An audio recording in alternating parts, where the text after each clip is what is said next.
Hey guys, welcome to another episode of 3SSRTV, and it's actually our final episode for the year anyway. We'll be back next year, but for now we have a huge show coming up as our final package. I'm your host, Peter Tseros, and with me is your other host, Chad Phillips. Thank you very much. And yet we are not done yet. You made it sound like that we were ending the show right now. Did I? Yeah. My bad. Do I not get introed or Who are do I not you? get an introduction?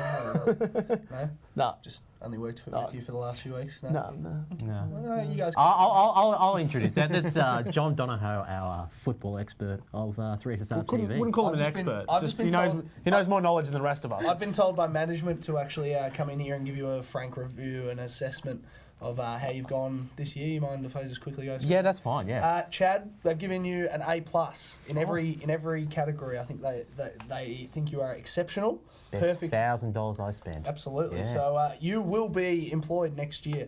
Pete, you may not be so lucky. I You think scored D's and even one. Double D? You got one G. I don't know how. You got a G.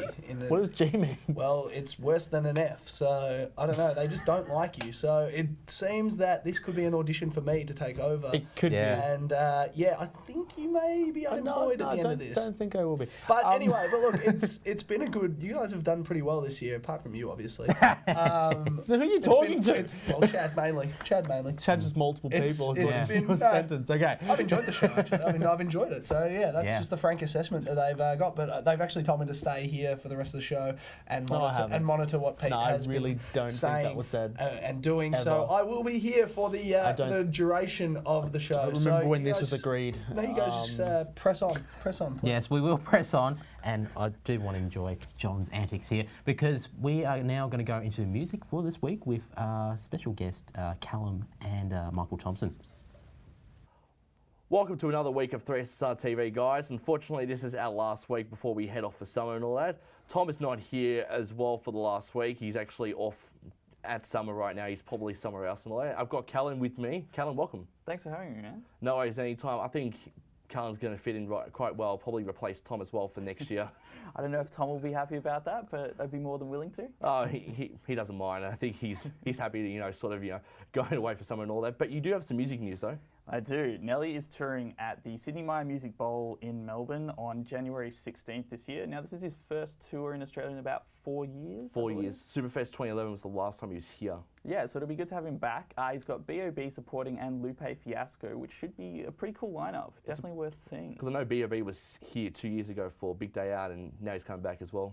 Yeah, so it should be a really good show. It's one I'll definitely be checking out. I'll definitely be checking out too. I've also got some news as well. Bernard Fanning, yes, everyone's favourite Powderfinger man, is actually coming back to touring again and all that. I think he's got a new album he's writing in 2015. He's going to be playing at the Melbourne Zoo on January Yeah, as part of the Twilight shows, I believe. Twilight show on the 31st of January. So it's going to be very interesting to see what it's like. And also, Old Jay will be playing their next arena show in Melbourne at Volleyball Arena on the May the 10th, which will be good too. Yeah, it should be very cool. And you also got a chance to catch up with Josh from Buchanan, didn't you? I did. It was a very cool interview, so we've got that for you now. Joining me today is member of indie alternative outfit Buchanan. He's just come back over from Europe after a lengthy spell over there, writing some new music. Josh Simons. Josh from Buchanan, welcome. Thank you. Thank you for having me. How I are love you this going little today? room, by the way. You love it? Yeah, it's very cool. A good surrounding for talking Nice about it. vibes, yeah. Now, you were over in London for a year. How was that, writing your music and all that over there? Yeah, so I went over, the aim was to start writing for other people because I got sick of writing for myself. And we'd been touring the last album for a couple of years and it was just time to do something different. So I thought we'll go over there because I'm from there, so it made a lot of sense. And then I kind of, while I was there, found myself slipping back into old habits and started to write for myself again. So that's how some of the new stuff came about, like the song I think we're talking about today. For you in a band, what was your biggest influences growing up and all that? Like, as you said, The Killers and all that, who else influenced you to write the music? Well, every album, even with the EPs, like every release, I've had different influences. So for this one, it's very much like Deadmau5 and Vangelis and much more, I guess, spatial, atmospheric kind of 80s stuff. Whereas like the last album was more, like you say, kind of The Killers and a bit of U2 and much more orchestral stuff, some Jonesy, Sigur Rós kind of.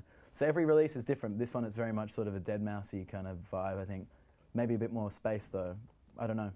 Now, you got a new track called Coming Down, which is a wonderful listen, and you can go to 3ssr.org to listen to it.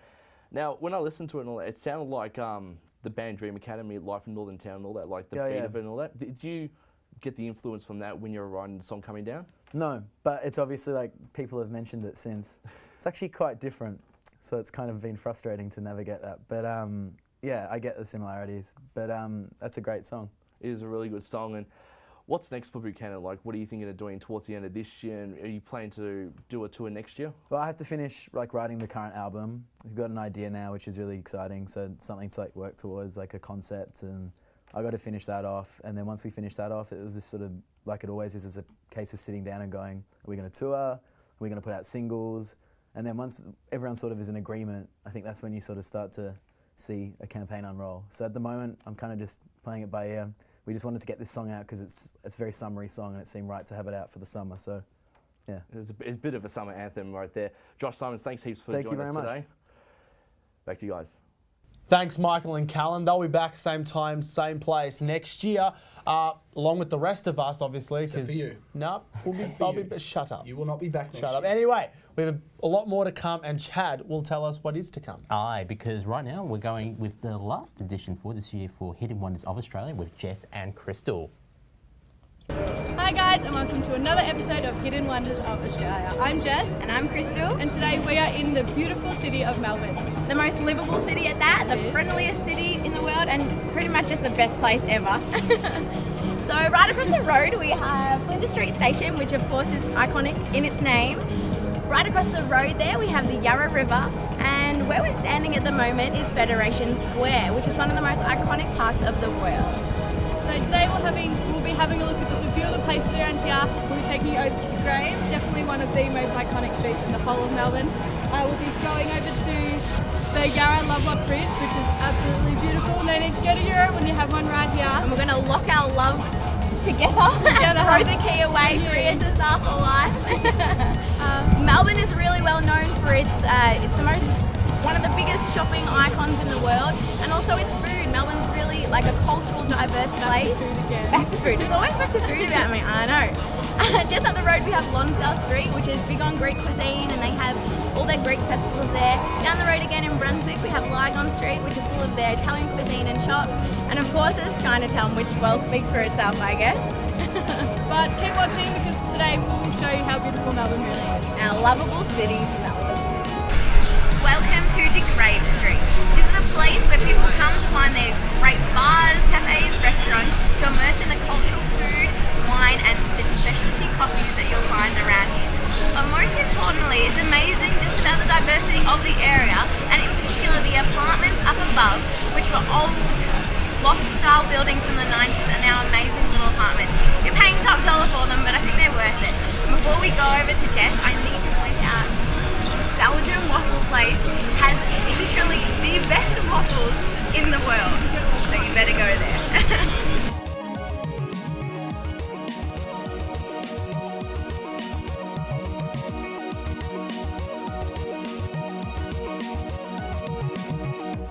Now it's a common sight for these padlock bridges to be panned all across Europe, but we finally have our very own Lovelock Bridge right here in Melbourne.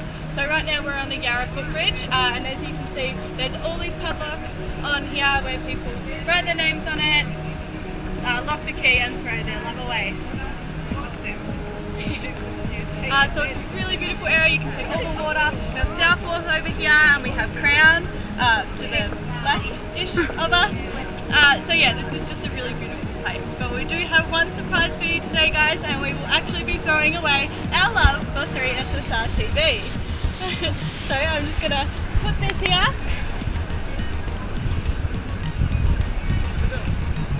Lock it away.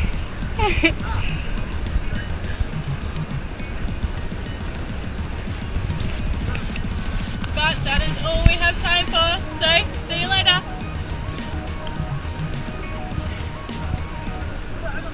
Welcome back, guys. Thank you, Jess and Crystal, for that. They'll be back same as everyone else. Again, I'm going to stop saying that, but that was a wonderful segment, wasn't it? They'll be back next year, sorry. Yes. You know, you confuse me. Why?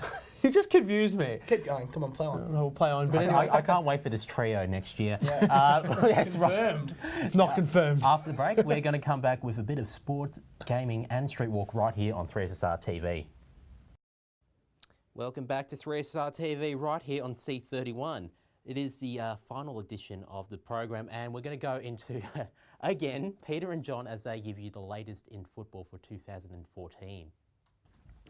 G'day guys, welcome to the final episode of 3SSRTV for 2014. I'm John Donohoe here, as always with Pete. Very sad occasion, Pete, but we're going to finish off with our season reviews, and today it's the Sydney Swans. They finished on top of the ladder, couldn't get the job done in the grand final, but had a really good year and ended up finishing on top after a really slow start when they lost to GWS and they lost round 2 as well.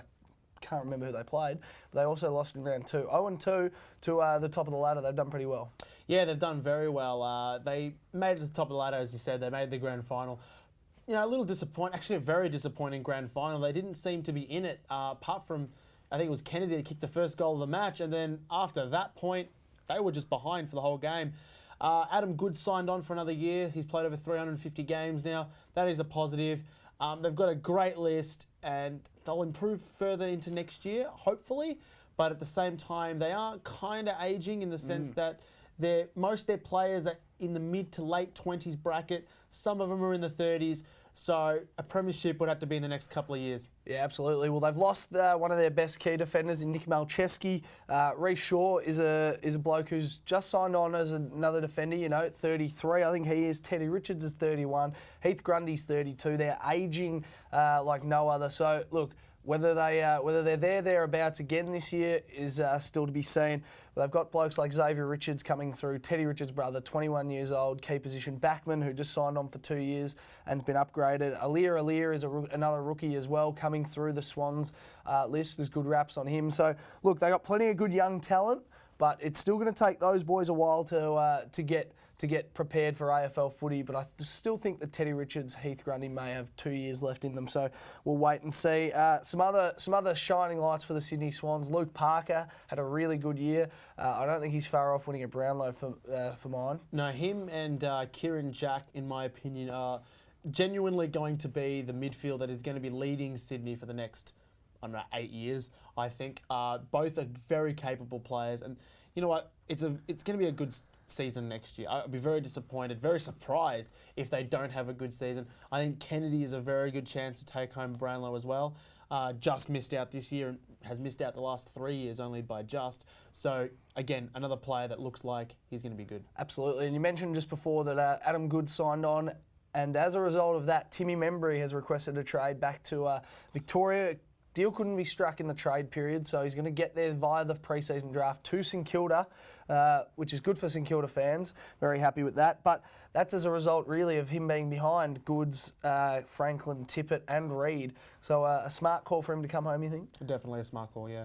Absolutely. Well, so that's all for the season reviews. But before we go for this week, Pete, I want your opinion on some 2015 results. I want your 2015 grand finalists and the Premier. And the grand final should be between, I think the Hawks can make it again, and I reckon Port Adelaide will be up there. I reckon it'll be a Hawthorn-Port Adelaide grand final. Yeah, what do you think? Yeah, Premier Hawthorn. Absolutely. I think it could be a Port Adelaide Hawthorn grand final. And with the acquisition of Paddy Ryder, I think Port could win it next year, to be honest, mate.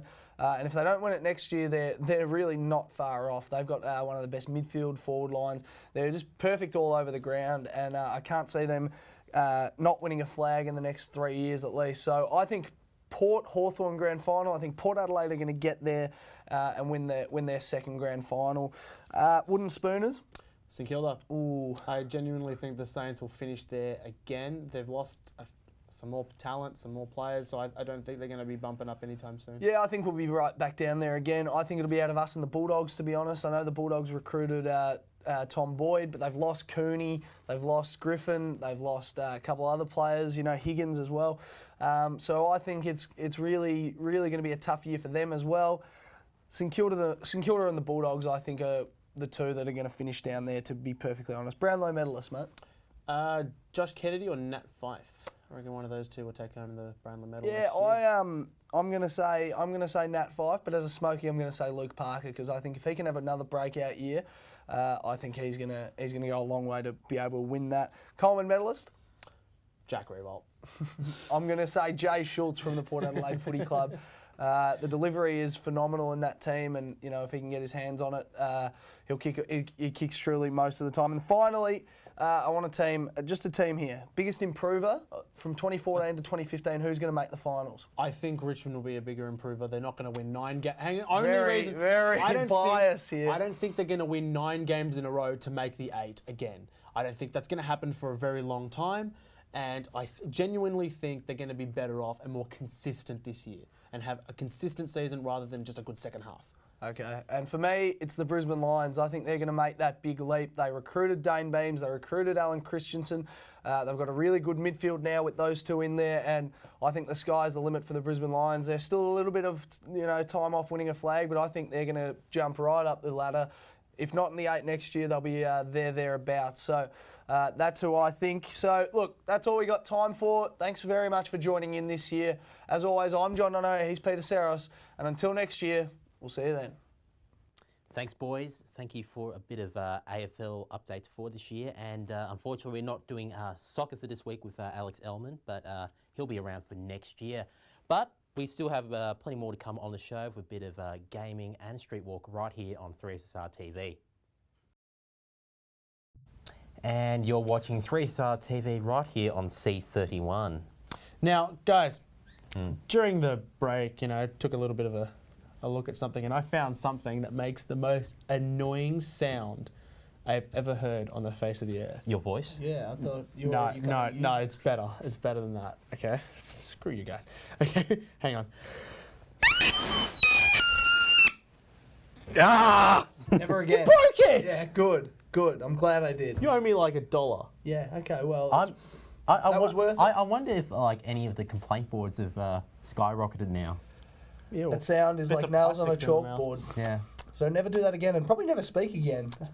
Anyway, we're gonna But before we go head into off. it, No, we're gonna head before off. we go I'm into it, disappointed. do you You know if broke my that plastic toy. was toxic? I'm assuming it goes in your mouth. I doubt that it'd be toxic. Oh, you don't know how. I can think of a few other things that are toxic that go in people's mouths as well. Is it poison? Who knows? I really don't know what you're on about. Anyway, we're gonna head off to the Swing Gamers right now. Hey guys, Swing Gamers here, and we're here to talk to you about a wrap-up of the year. We want to pick out our best game of the year. So Ricky, Yes, mate. game of the year, what do you reckon? It's a tough one. It's been a very, very good year for gaming, but for my mind, up to this point at least, it has to be Destiny. So far, my favourite game of the year. Look, it was a bit overhyped, I will admit, and probably didn't deliver on everything everyone else sort of expected, but when you look at it, Bungie didn't promise much more than what we were given. So for what Bungie promised and the experiences that I've had so far, Destiny, for me, has been game of the year. Now, I feel like with Destiny, though, the story was a little bit lacking when it was released. You can get through the single player fairly quickly, and then it was just a method of grinding, doing raids with friends if you had friends to play with. Like if you didn't have Xbox Live or PlayStation Plus, you were in a little bit of strife. But you do your raids and you do your Crucible, so you do your multiplayer matches, which is very similar to Halo, I found. And then that was kind of it for Destiny for me. I'm not sure about you, but yeah, that's the thing. Like Bungie never came out and promised a massive story. They promised a massive experience, which is what I felt I got. I got to explore these massive worlds and these awesome maps, and the multiplayer was really, really fun as well. So I think for the experience that Bungie promised, I feel I got my money's worth. A lot of people were expecting this massive Halo-esque story, but Bungie never really came out and said that. So a lot of people overhyped it, I think, even more than what Bungie expected. So for my mind, it was my game of the year at this point anyway. all right, fair enough. Well, my game of the year, I've actually got it here. Mario Kart 8. You can't go wrong with Mario Kart 8. Mario Kart 8 is what Mario Kart 64 did for the Nintendo 64. I believe it was the pinnacle for the Wii U's releases this year. Bayonetta 1 and 2 were just released in a double pack as a special edition for the Wii U recently, and Smash Bros, of course, is coming up. But I feel like Mario Kart 8 definitely it outsold everything. It bumped the Wii U sales by 400%. You can't get any better than that. The tracks were sublime. The fact that you can go effectively zero gravity on the actual tracks. It was just such a good game. And plus you got the whole multiplayer part of it. You've got the time trials, you've got online races. It was just spot on, I reckon. Yeah, it's a truly console-selling game, which is what the Wii U really wanted, and they got, and people just love it, and we're still playing it today. It's fantastic. Before we go, I just wanted to mention this. I reckon the biggest game, which probably didn't get as much attention as it should have, was Watch Dogs. please play Watch Dogs. A lot of people gave it crap. It's a really solid game. I highly recommend you pick it up, give it a go, play the story, and you'll enjoy it. Yes, it was hyped up. Yes, it didn't sell that much. Well, it sold a lot, but like, a lot of people are trading back in. I reckon it's definitely a game that you want to play. Yeah, for me, the most underrated game of the year would have to be Shadows of Mordor. Game that didn't have a lot of hype going into its release, but then once it came out, people saw it and loved the gameplay, and it has sold very, very well over the past month that it's been out. So for me, underrated game of the year has to be Shadows of Mordor. All right, and with that, we'll wrap it up. You definitely want to buy these games, and we're looking forward to what happens next year. So anyway, that's it for us for the rest of the year. Back to the studio. Welcome back to my role. No. Welcome back, guys. That's Swing Gamers. They'll be back next year. Stealing my But line, Chad's going to tell us what's coming up next I'm just on practicing the for great next show year. Shush. Hi, Peter. Because coming up next is Steffi and Georgia giving you Street Walk for this year.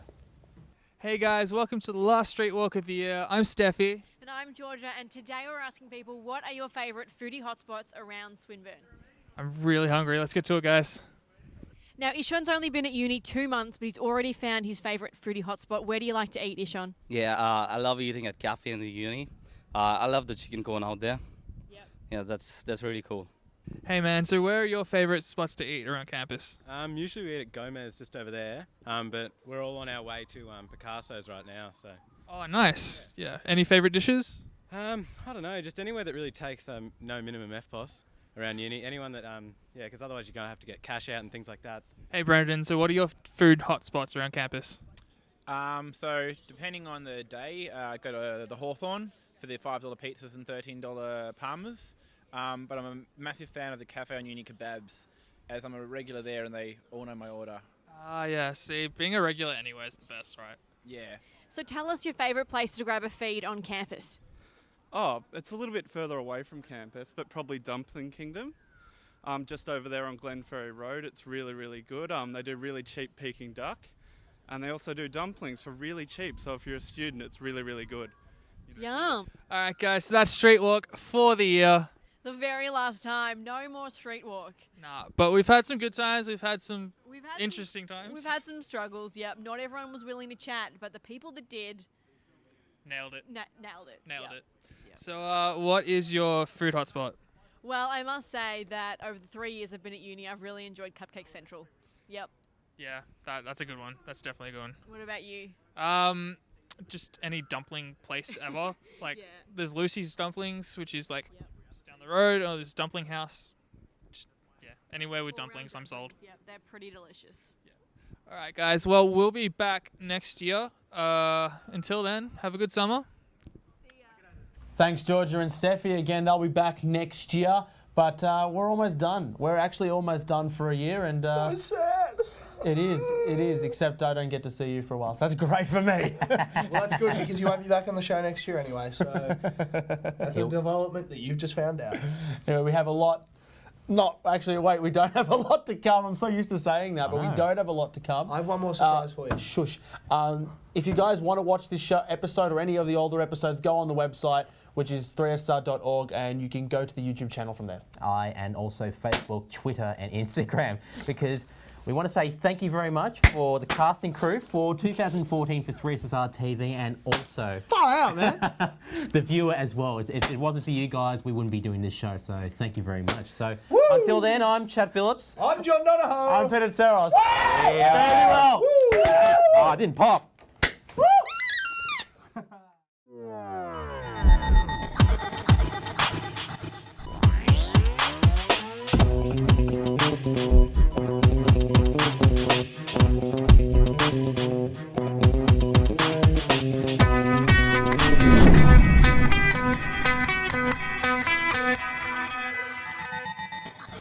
Showtime.